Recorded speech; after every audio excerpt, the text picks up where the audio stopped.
Translating to vague or obscure in Russian, Neyasnoe is a melancholic game about searching for meaning while feeling isolated in a brutalist, semi-futuristic cityscape. I've seen it labelled by some as a Slav simulator, alongside games like Babdi, but I think this description for games like these is somewhat reductive. There are of course many Slavic countries and many more lifestyles experienced by the people living in them than the hyperbolic worlds of grey skies and concrete. Neyasnoe, however, does feel like a game somewhat based on lived experience. I obviously don't know anything about the life of its developer, Sad3D, or whether or not they live somewhere that actually looks like this. There are some places in the world that do after all, but while the physical environments are very specific, the characters within them experience troubles which are universal. There were many moments which reminded me of my own life and my mental state, and if you play this game I'm sure you'll find moments you can relate to as well. I went into it having watched a few videos similar to this one, but I wanted to play it for myself to get properly immersed in its atmosphere and to read all of the dialogue at my own pace. I also had the help of my Russian-speaking friend Ali, who helped me translate some of the untranslated text throughout the world. Big thanks to her. So without further ado, let's dive into the world of Neyasnoe.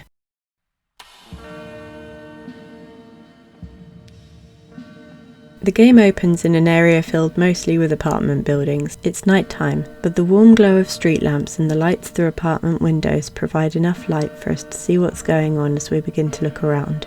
There's this thing, still no idea what it is. If anyone has any ideas, let me know in the comments. And then, being the contrarian that I am, I immediately head off into the darkness. I don't know what I was expecting to find, since typical game design would suggest there's nothing back here for the player to see, but I thought I'd check it out anyway, just in case there were some secrets to be found. Instead I was met with a barrier of text saying, "Where are you going?" I thought this was honestly kind of a nice touch. Most games would just have an invisible wall here, but to have a question blocking your path instead kind of adds to the introspective nature of the protagonist's journey. Where are you going could just as easily be about choosing your path in life as it could just be there to mean, "Where are you going, idiot? This is obviously the wrong way." Maybe I'm reading too much into it already, but you'll see later why I think this choice of question was intended to be meaningful. Next I headed back towards the town area with some garages. There were some piles of trash around, but not much else. Then I saw a group of guys walking around who I tried talking to, but no dice. Then I approached a building with a bench outside, upon which sat a human skull. I picked it up and then put it on the windowsill for some reason. I guess I just thought it would look nicer there, and then I headed inside. Inside was a long hallway which I followed down into some kind of foyer. There was an interactable screen in front of me, but I was told access denied when trying to use it. On the wall was a prompt to press G to smoke, so like a GCSE drama character giving in to peer pressure, I did just that. It caused the protagonist to puff on a cigarette a few times, which then gave me a +1 to corporeality. Presumably this is where we're supposed to get analytical about the game's themes. While the skills don't seem to serve a mechanical function, they clearly have something to say about the effects of engaging in different actions. What does it mean if smoking improves our corporeality skill? I wasn't even aware corporeality was a skill, but I guess that's one I can finally add to my CV without lying. Perhaps smoking is something that makes this character feel more alive? Does the burn remind them of their humanity in an otherwise no existence? There's probably more ways to interpret this, but that's just what comes to mind for me. Next I left through the foyer's central door into a winding hallway which opened back outside and opposite a kebab shop. There was a rat inside and a guy who I thought was talking to himself at first, but the voice was actually coming from the radio next to him. I bought a kebab and eating it gave me another +1 to corporeality.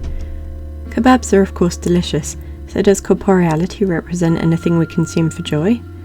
That's what I was thinking until I took a swig of alcohol, which gave me a -1. It also made the camera sway from side to side a bit, which I can only assume means that our character is such a lightweight that he starts to lose his footing immediately after consuming even a sip of booze. I'd make fun of him, but honestly that was me before university. I bought another kebab, hoping it would make the camera stop swaying. It granted me back my corporeality, but unfortunately my go was still wobbly. And even though I really enjoyed the ambience of this area, I decided it was time to move on, so I left. While wandering around outside some more, I found some more rats, and petting one gave me a +1 to plague. If that's a skill, then I'm definitely getting hired, since I've had COVID like 3 times despite trying really hard to avoid it. But honestly I think this skill is more of a joke, since there's probably not a lot to say beyond the fact that these areas might have rats and you could get sick if you touched them. Walking around some more, I found some graffiti on a wall which says, "It's a shame it all happened like this." Maybe it's referring to the rat plague? I would try to make a deeper interpretation of this, but I feel like I don't have enough information to determine what it could be referring to, unless it's just a general lament about the state of the world, which is possible considering the game's general tone. Moving on, I found a bus shelter type area where someone had left their phone on a bench. Someone had texted their friend about a show happening later tonight, to no response. There was a kiosk nearby where I bought a bag of crisps as prompted, and they were yeeted at me through the window, which I thought was kind of hilarious. I really liked the vibe of this kiosk for some reason, and it felt really familiar to me. Perhaps I saw one in Poland once. Did I mention I'm half Polish? That's pretty much my one qualification when it comes to talking about Slavic experiences. Anyway, on the back of the wall there was some more graffiti. This one reads, "Mama is proud of you." Thank you, I really needed to hear that. There's also a cute drawing of a duck in a frog costume. Maybe I'm seeing that wrong. Does anyone know what this is or what this means? Let me know in the comments. Then I walked around again and I found a guy smoking outside a building. He asked if I was having gloomy thoughts again, which, yeah, that's why I'm on antidepressants. He told me not to think too much about the future. Talking to him granted me a +1 to my loneliness skill. I could make another joke about loneliness being one of my skills too, but that's low-hanging fruit. I did find this interesting though. You'd think talking to someone would have the opposite effect. So why does it make our character feel lonely? It could be because he feels he doesn't relate to the person he just spoke to. Feeling like the odd one out, even among many people, can definitely feel isolating, and I think it's most likely the kind of loneliness our protagonist is feeling. After speaking to that guy, I headed inside and up a bunch of stairs into a nightclub. The music in here is genuinely so good, and I feel like now would be a good time to mention the fact that this game's entire soundtrack is amazing. I've been listening to it while working on the script for this video, and it almost makes me want to go clubbing in real life if I wasn't so introverted. At one of the tables in the club, I talked to a girl who asked questions about my attempt to find work. Apparently one of our mutual friends has moved out of the suburb and has a prestigious job now. She then says bye and tells me to be a good boy. Woof, I guess. I spent quite a bit of time in here just enjoying the lights and the music and watching everyone dance. I ordered a drink from the guy at the bar and threw it around a bit to see if it could shatter. It doesn't. Then I went on through the next room, which seemed to be some sort of secret pharmacy. There was a free blood pressure test on the table in the corner, so I gave that a go. And as someone who's done quite a few of these, I can say the sound effects for this feels pretty realistic. Unfortunately, I wasn't recording the audio during my playthrough, but there's Let's Plays of the game here on YouTube, so you can look it up if you're curious. Needless to say, with all the smoking and drinking our character does, our blood pressure is pretty high. It can be really hard to stay healthy when the world around you makes it hard to refrain from such things as a form of distraction or escapism. Going up to the pharmacist, the only interaction is to buy drugs. So I do that and receive a nondescript medicine bottle. Consuming them grants a +1 to the reflection skill. No clue what we just took, but drugs that make you reflect on your actions don't seem that profitable. This game is heavy with themes of reflection. Pretty much everybody you talk to seems to be either having an existential crisis or is causing us to have one. As for how the drugs specifically relate to this theme though, I admit I'm unsure. Wouldn't it make more sense for them to contribute to corporeality in the same way that cigarettes and alcohol do? I don't know, but I'm sure it means something to the developer. Let me know if you have any ideas. Leaving the club, I went back onto the street and noticed a vehicle that hadn't been there before. There was a shaking man inside and a moon with legs. I had trouble getting over to it first because I forgot how to crouch, but I got there eventually and the van began to move, transporting us to the next level.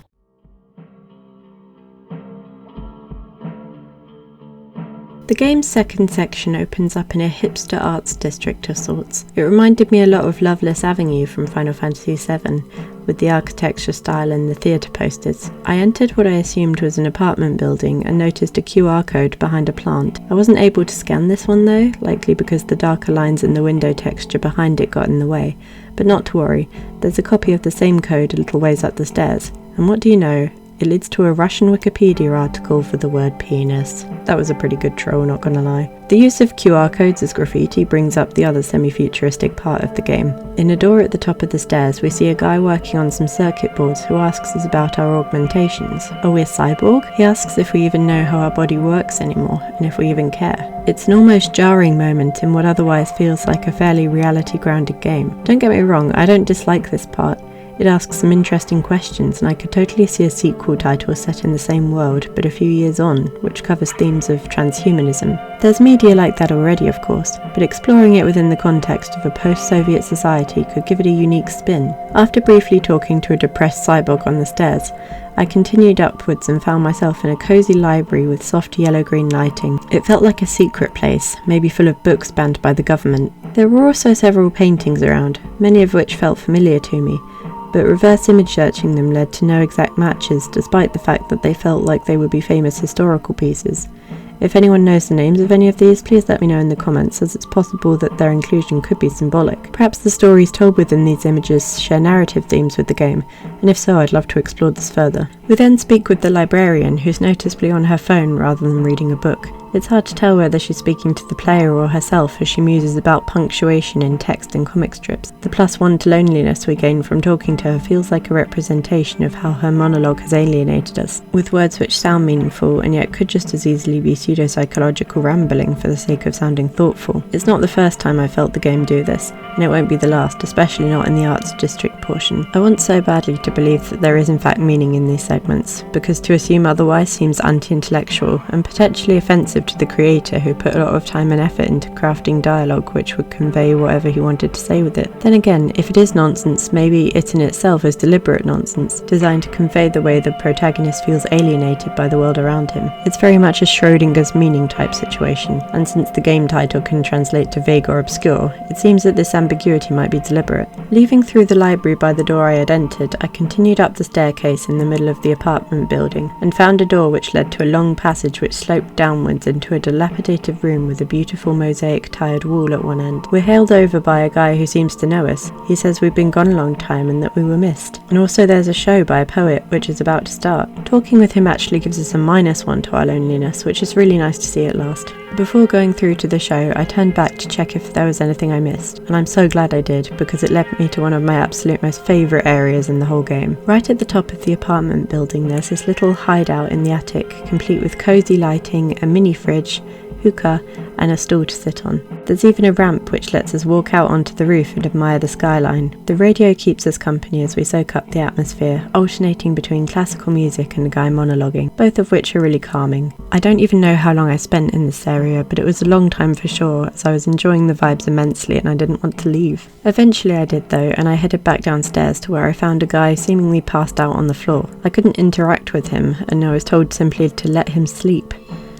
Fair enough. I went back out onto the street and took a last look around for anything else I'd missed. Reaching the end of an alley, I was blocked with the words "there is no escape," a somewhat more ominous version of the "where do you think you're going" text from earlier. Once again, it serves as both a mechanical function in letting the player know they can't move beyond this point, but it also conveys the feeling of the protagonist being unable to get anywhere in life and being trapped in this place that everyone else seems to be moving on from. Some graffiti on the wall to the side reads, "Would work with some beer." What would work with some beer? Fish and chips? Life? I have no idea. Maybe it was written by this drunk dude I walked into on my way back who said, "I don't need no rights." Then I was approached by this cute girl with pink hair who asked if I would buy a blazer for her for some reason. The only option is to say you won't. At first I wondered if blazer was slang for a blunt or something, but in both English and Russian all that comes up on Google is the jacket. So I guess she's just cold? I felt sorry for her, but there wasn't anything the game allowed me to do, so I had to move on. Down another alleyway, a line of text blocked my path again, this time reading, "The grass is always greener on the other side." I interpreted this to be our protagonist perhaps trying to convince himself that he's fine where he is, and that wherever his friends have moved to can't be that good. The only other thing of interest I noticed in this outside area was a sign on a door which said, "Who might need electrolytes at night?" The use of an exclamation mark here is interesting to me. It's as if the protagonist was somehow shocked by the idea. I've heard there's been some kind of controversy over electrolytes recently, but I honestly don't know about it enough to really speak on it. Could this have anything to do with that though? Let me know in the comments if you have any ideas. The only thing I can think of is that they're supposed to be good for reducing hangovers, and since drinking is a big theme in the game, wouldn't it make sense if people are seeking them out for that? I'm honestly not sure. At last I headed back to the passage which would lead me to the poetry show, and the moon with legs took me to the next area, an art gallery inside of an old brewery.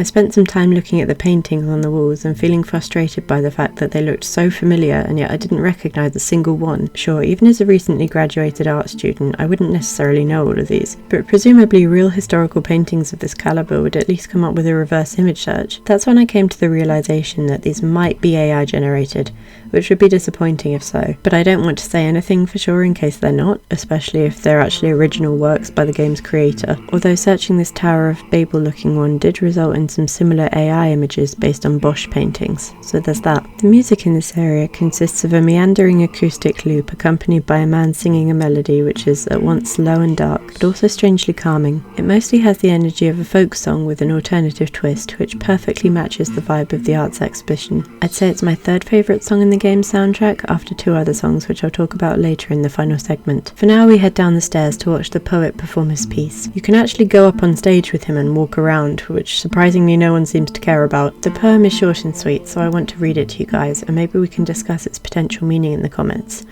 I I'm saying goodbye to my last days. Leaves on the streets of a foreign city.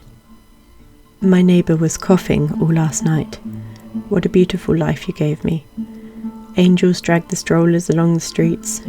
The wind sways their chintz aprons. Girls' eyes are not quite like boys, in their infinite depth. In their soul-searing blue, I see only autumn, my soul. What do you think? There could be many ways to interpret this poem, and probably more so for anyone who can understand it in the original Russian, as they might be able to pick up on specific word choices or turns of phrase which might get lost in translation. In my opinion, this poem is from the perspective of an old man living alone who has always wanted a wife and kids but never had any. He's saying goodbye to his last days, suggesting he probably knows he's at the end of his life. The imagery of leaves on the streets and the mention of autumn further emphasising this idea, as the phrase autumn years is something that's used to refer to later life. He sees the angels dragging strollers on the streets, likely referring to the mothers with their baby pushchairs. But in their eyes he sees only autumn again, a reminder of his own mortality and the family he will never have because it's too late for him. This would link in well with the game's overall themes of not knowing what you're doing with your life. Man, that was depressing, sorry. After the poem, the audience applauds and leaves along with the poet, who we can follow outside. He says he's glad we showed up, but then asks if we know where we are right now, maybe suggesting we're drunk. He says some stuff about poetry and then wanders off, leaving us with a +1 to loneliness in this gorgeous beer garden type courtyard with fairy lights all around the trees. I adore the atmosphere of this area as it reminds me of some of the places me and my friends would go after classes during university. We can listen in on the conversations of people sitting around here. Someone claims the poems were better last time because they lacked ambiguity, perhaps linking again to this game's obsession with finding meaning. I ate the kebab off his table and he didn't seem to care, which I thought was funny. A girl talks about wanting to break up with her boyfriend, and some guy discusses whether or not they're still human. Classic art student conversations. We go back inside and pick up another moon with legs from the stage, which opens the gate at the back of the courtyard for us so we can leave. I checked around the outside of the building in case there was anything else to see, but once again we're met with the "There is no escape" text. Collecting the blue moon with legs takes us to the game's last level, the stadium.